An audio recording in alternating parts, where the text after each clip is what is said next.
there, welcome back to Nurse and Crafts. If this is your first time watching one of my videos, welcome to Nurse and Crafts. And if you are a subscriber, I thank you for clicking back on one of my videos. So, I've heard from a little birdie that you want to know what in the world is sublimation. If that person is you, then stick around to the end of this video and follow me inside to my craft room.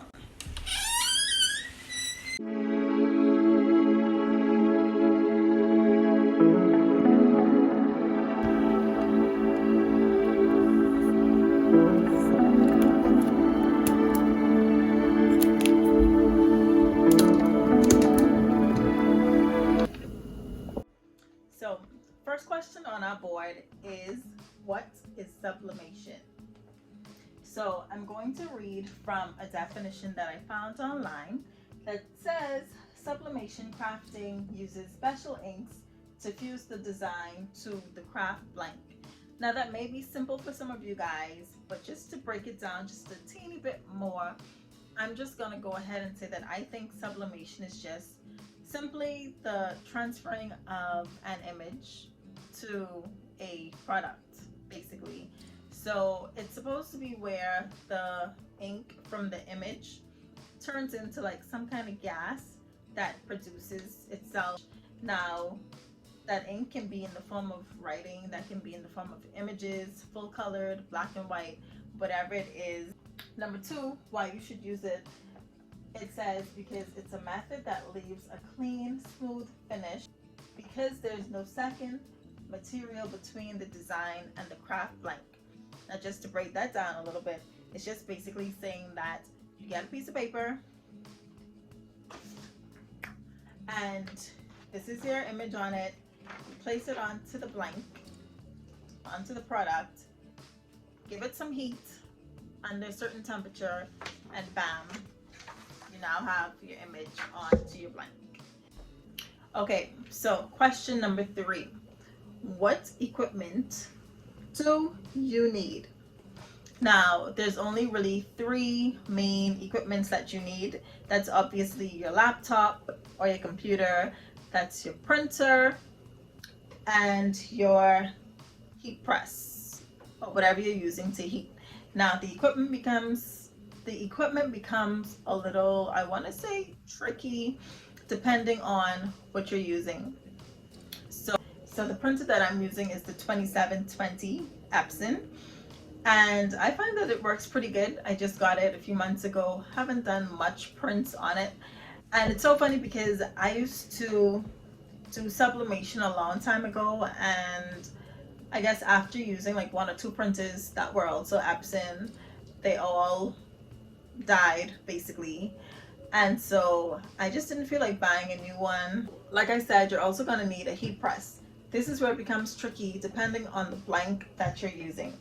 Now, if I wanted to do something as flat as a t-shirt or a piece of clothing, that would be what you use your heat press machine for. Now, if you wanted to use something like a cup, and mind you, I have those products right here, but that's going to take us to number 4. But if you wanted to use something as simple as a cup, then you would need a separate heat press. So they do have heat presses now that are designed specifically for tumblers. I don't have one of those, but they do have other alternatives. So maybe later down in the series, as I create videos on sublimation, I'll get into what other alternatives that I use for someone that doesn't have a sublimation heat press for a tumbler. So I almost forgot the most important part. The secret to sublimation is the paper and the ink. So what I have here is the inkjet sublimation printer. The brand is Printer's Jack. It's the 8.5 by 11 light color paper, and so this is used for sublimation. Now, as you can see on the box, you can do all these items: pillows, the tote bags, shirts, cups, and phone cases. Okay, so It shows you different temperatures for different items that you may be using. And like I said, you can't use the paper without the ink. You can't use the ink without the paper. So you're gonna need sublimation ink.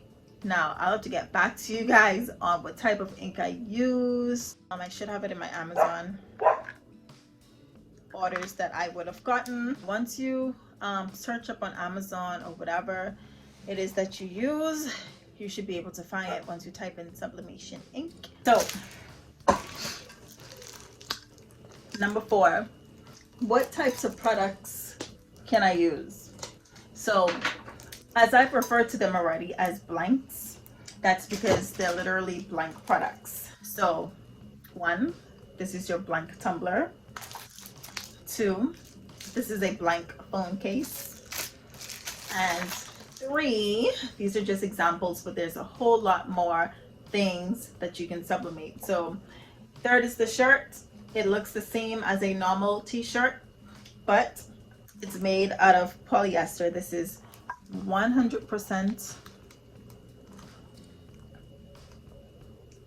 I don't know if you can see that, but it's 100% polyester. And your blanks must be made out of at least 50% polyester in order for it to work. In most cases, you want to use very light or white colored items.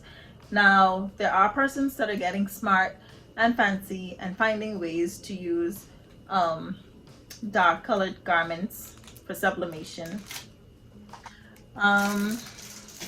So like I said, 50 to 100% polyester, but in this case they would have coated this with some type of, I think it's called polymer coating. So it's like a liquid or almost like a paint or something that they would have used to coat this cup with to make it sublimation. I do believe they sell that separately because I had it before, so they do sell it separately. I got it, but I didn't really get much use out of it because I just bought my stuff already coated. So should you use sublimation? Yes, you should. Like I said, for example, sublimation is a good way, an easy way to get your images on to products. Excuse the dogs because the dogs are being very disrespectful right now, and they're not even my dogs. They are the neighbors, and it's like they don't see me recording here.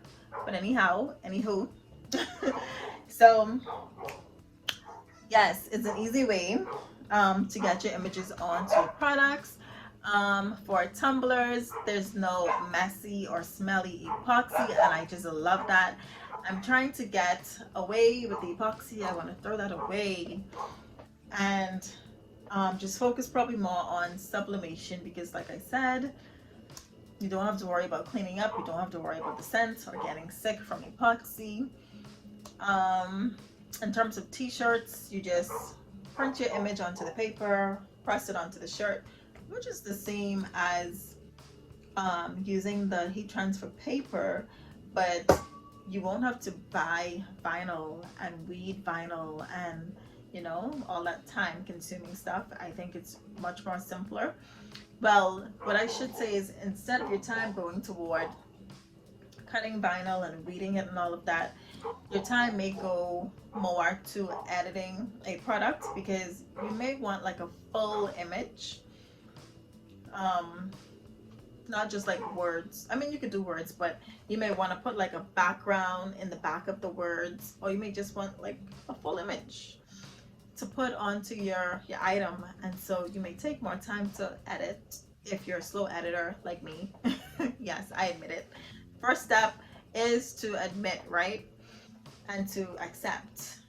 So yeah, but other than that, I feel like sublimation is a good crafting method to get into.